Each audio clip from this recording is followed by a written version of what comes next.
Assalamualaikum warahmatullahi wabarakatuh. Saya Dr. Hairunisa Hendra Putri, peserta di Klatsar CPNS Polri tahun anggaran 2021.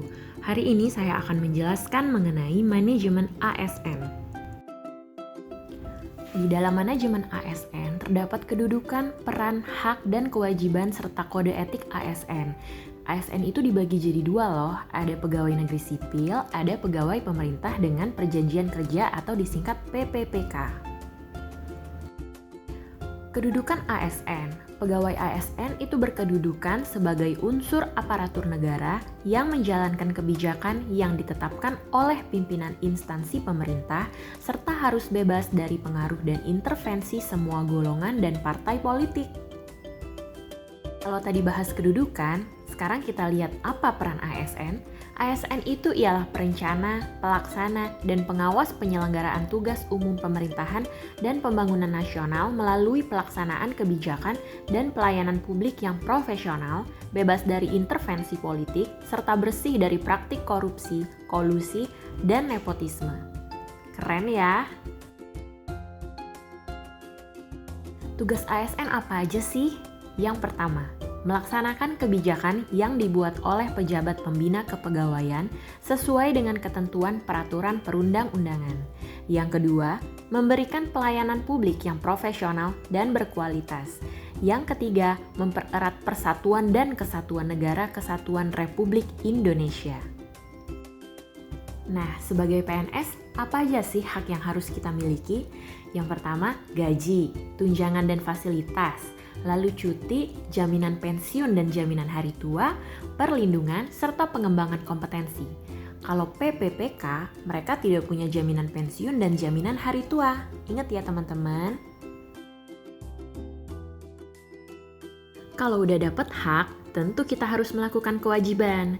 Apa aja kewajiban ASN? Yang pertama, setia dan taat pada Pancasila, UUD 1945, NKRI, dan pemerintah yang sah. Yang kedua, menjaga persatuan dan kesatuan bangsa. 3. Melaksanakan kebijakan yang dirumuskan pejabat pemerintah yang berwenang. 4. Menaati ketentuan peraturan perundang-undangan. 5. Melaksanakan tugas kedinasan dengan penuh pengabdian, kejujuran, kesadaran, dan tanggung jawab. 6. Menunjukkan integritas dan keteladanan dalam sikap, perilaku, ucapan dan tindakan kepada setiap orang, baik di dalam maupun di luar kedinasan. 7. Menyimpan rahasia jabatan dan hanya dapat mengemukakan rahasia jabatan sesuai dengan ketentuan peraturan perundang-undangan. 8. Bersedia ditempatkan di seluruh wilayah negara Kesatuan Republik Indonesia. ASN dalam bekerja memiliki kode etik dan kode perilaku yang bertujuan untuk menjaga martabat dan kehormatan ASN. Fungsi kode etik ASN ialah sebagai pedoman serta sebagai standar penilaian sifat, perilaku, dan tindakan birokrasi publik dalam menjalankan tugas dan kewenangannya. Mari kita mengenal apa itu sistem merit. Sistem merit adalah kebijakan dan manajemen ASN yang berlandaskan pada kualifikasi, kompetensi, dan kinerja secara adil dan wajar dengan tanpa membedakan latar belakang politik, ras, warna kulit, agama, asal-usul, jenis kelamin, status pernikahan, umur, atau kondisi kecacatan. Sistem merit dalam manajemen ASN bermanfaat untuk mendukung keberadaan prinsip akuntabilitas. Bagi ASN itu sendiri, ialah untuk menjamin keadilan dan juga menyediakan ruang keterbukaan dalam perjalanan karir seorang pegawai. Prinsip sistem merit. 1. Keadilan dan kewajaran. 2. Objektif. 3. Berbasis kinerja. Dalam komponen pengelolaan ASN, dilaksanakan sistem merit saat penyusunan dan penetapan kebutuhan, saat penilaian kinerja, serta pengembangan kompetensi, promosi, mutasi, dan penghargaan.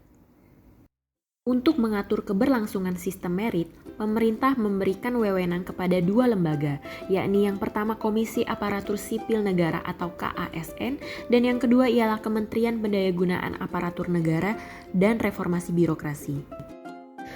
Mekanisme pengelolaan ASN terdiri dari 4 bagian. Yang pertama ialah manajemen PNS, yang kedua manajemen PPPK, yang ketiga pengelolaan JPT, yang keempat organisasi dan sistem informasi.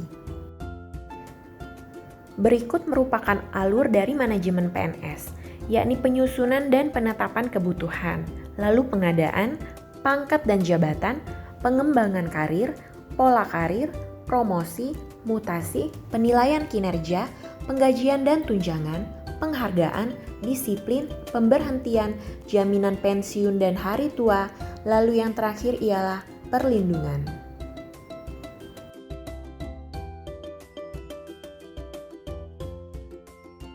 Berikut alur dari manajemen PPPK, penetapan kebutuhan, pengadaan, penilaian kinerja, penggajian dan tunjangan, pengembangan kompetensi, penghargaan, disiplin, pemutusan hubungan perjanjian kerja, dan perlindungan. Sekian presentasi dari saya mengenai manajemen ASN. Terima kasih sudah mendengarkan.